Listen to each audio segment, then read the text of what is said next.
In 1918, the fishermen of Port Stephens, Australia, had a blood-chilling experience in the waters off Broughton Island.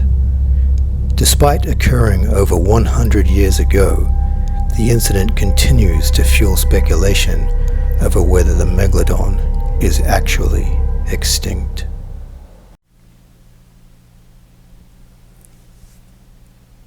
Port Stephens is a large natural harbour located in the state of New South Wales on Australia's east coast.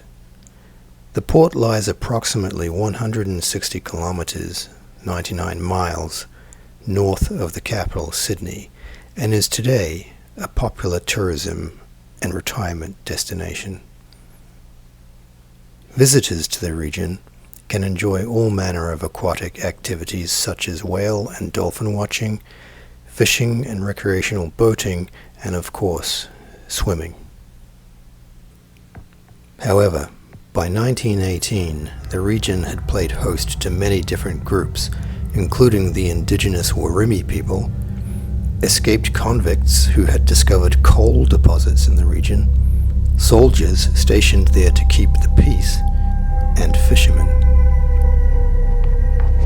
These fishermen would routinely make the short journey north to lay their crayfish pots in the fertile waters around Broughton Island.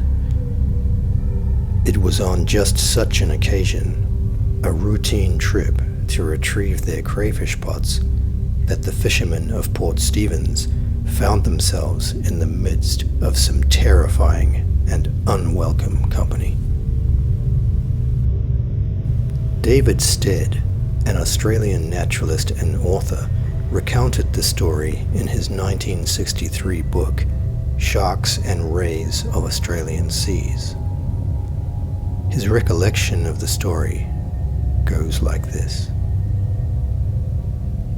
In the year 1918, I recorded the sensation that had been caused among the outside crayfish men at Port Stephens when for several days they refused to go to sea to their regular fishing grounds in the vicinity of Broughton Island.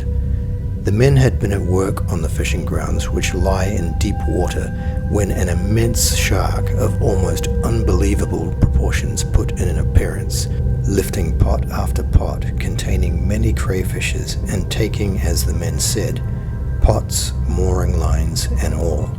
These crayfish pots, it should be mentioned, were about 3 feet 6 inches in diameter and frequently contained from 2 to 3 dozen good-sized crayfish, each weighing several pounds.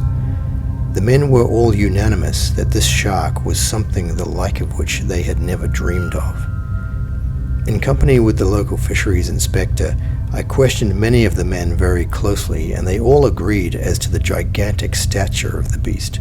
But the lengths they gave were, on the whole, absurd. I mention them, however, as an indication of the state of mind which this unusual giant had thrown them into. And bear in mind that these were men who were used to the sea and all sorts of weather and all sorts of sharks as well. One of the crew said the shark was 300 feet long at least. Others said it was as long as the wharf on which we stood, about 115 feet. They affirmed that the water boiled over a large space when the fish swam past. They were all familiar with whales, which they had often seen passing at sea, but this was a vast shark.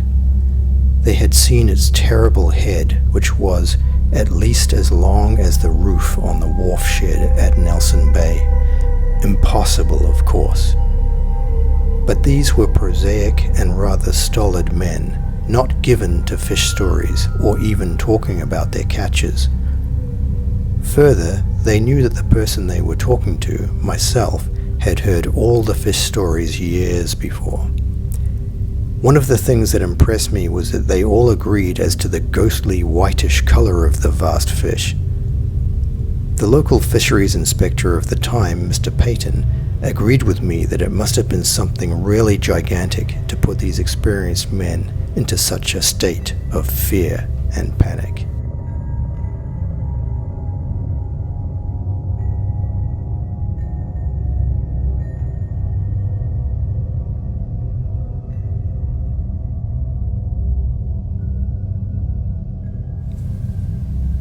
In his 1978 book, Let's Go Fossil Shark Tooth Hunting, author B. Clay Cartwright writes of an incident that allegedly took place off Australia's Great Barrier Reef sometime in the 1960s.